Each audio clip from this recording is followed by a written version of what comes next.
Hello and welcome to our series. My name is Rajkumari Neogy, and with me I have Sarah Peyton. Hello, everyone. This series is about interpersonal neurobiology and how your brain impacts the way that you relate to the world, others, and yourself.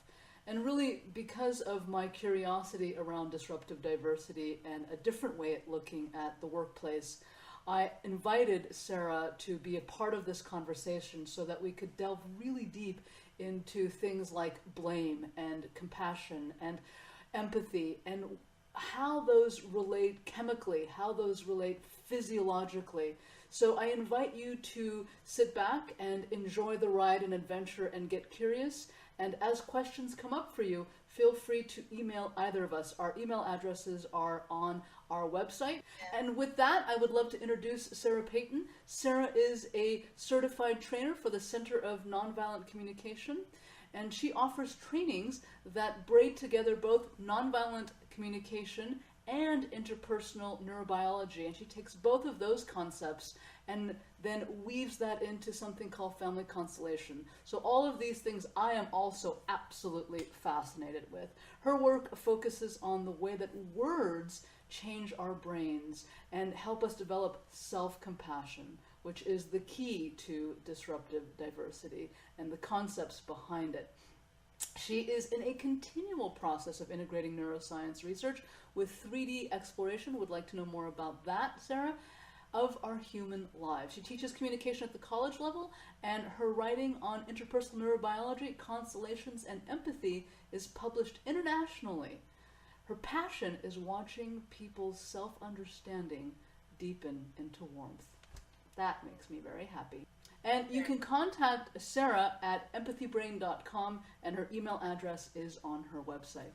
And I would like to introduce you, Rajkumari. Everyone, this is Rajkumari Neogy, and she is fascinated by workplace culture, especially in the tech arena. She provides expertise in unconscious bias, disruptive diversity, and inclusion, and also works with leadership development and mentorship. She offers coaching, training, and consulting in these areas. She is the author of the book, The WIT Factor, W-I-T, The WIT Factor, Shifting the Workplace Paradigm by Becoming Your Optimum Self. Over the last 20 years, she has worked with organizations worldwide, including Wells Fargo, Shuttle, Coupa Software, Cisco Systems, Facebook, Sony, Adobe, JVC, and Amazon. And in 2013, she founded iRestart, which provides expertise in the areas of leadership development and mentorship for women in STEM. You can contact Rajkumari at info@irestart.co. That's one word, iRestart.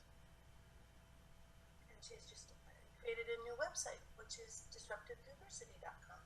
Fabulous. Thank you so much, Sarah, for that great introduction. So I would love to actually pass the ball to you to start off with, because you have this fantastic way of explaining the brain and the setup of the brain, and you have a phenomenal model that I'd love for you to share with everyone.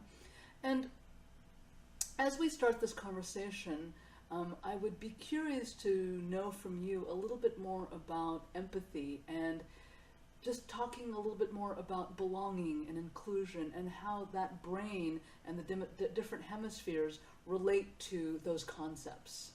Oh, so many things that we get to play with in this whole video series. Wow. We're working, first of all, let me set the frame. The frame that we're working within is the neuroscience research that has come out in the last 15 years, especially.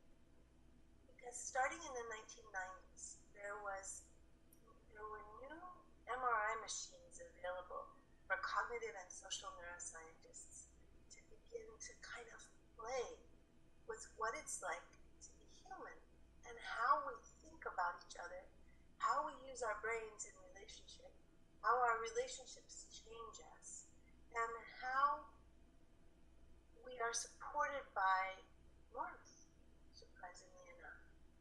It's like this kind of a radical subtext that's moving through all of the work that we do together. This idea that what warmly accepted, to be understood, to be cared for. And so if we kind of take this whole ball of understanding of the importance of warmth, and we look at our workplace environments, then that might give us just a little bit of an idea about why